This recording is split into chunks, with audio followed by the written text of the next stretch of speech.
Good morning, everybody. This is Pastor Weeks coming at you live this morning out here on the river. And I got to tell you, this day seems to be shaping up pretty well. Here in Titusville in Central Florida, the last week or two, we've had a lot of gray skies, a lot of rain, some cooler weather, which I love the cooler weather. Today we're starting to see a little bit of blue in the sky again, but I'm afraid we're going to get some more rain in just a bit. But man, what a great day. And today is the day that we celebrate the legacy of a great man who stood for freedom and liberty.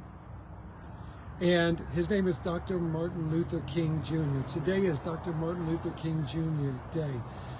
And I'm reminded of a famous speech that he gave about a dream that he had. And in that dream, he said in several different places that the people of his color had been written a bad check by America that had been returned insufficient funds, but he refused to believe that the Bank of Justice was bankrupt. And man, what a powerful line, because there has to be justice for everyone, no matter of who they are or what ethnicity they are. There has to be justice. There has to be equality. But one of the things that he said also in that speech later on was that he had a dream. He said, "I have a dream that one day my 4 little children will live in a nation where they are judged not by the color of their skin, but by the content of their character."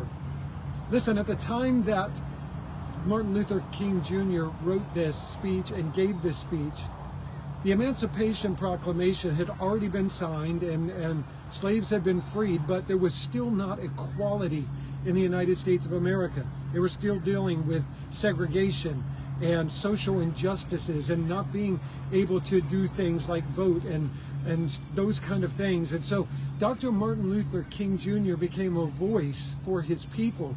And he spoke about a dream where the only reason that he would be judged was not the color of his skin, but by the content of his character. And man, he was a gentleman who had great character, and he spoke profoundly. He was wise, he was learned, and he saw beyond his years.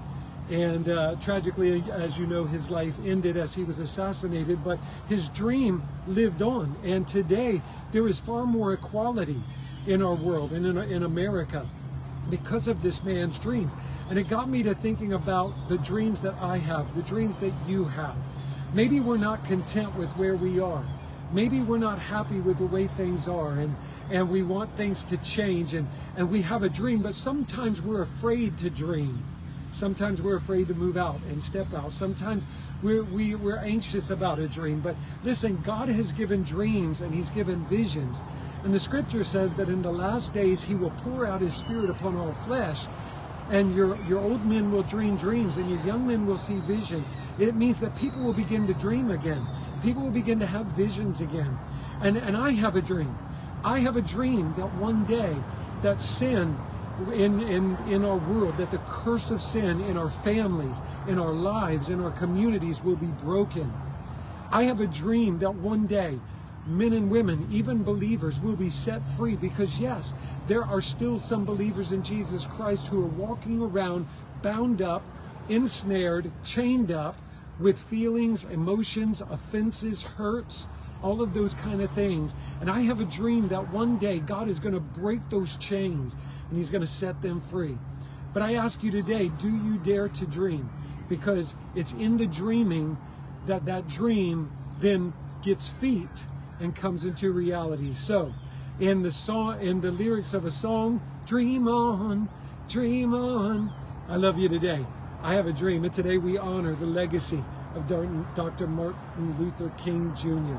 God bless you today. Take care.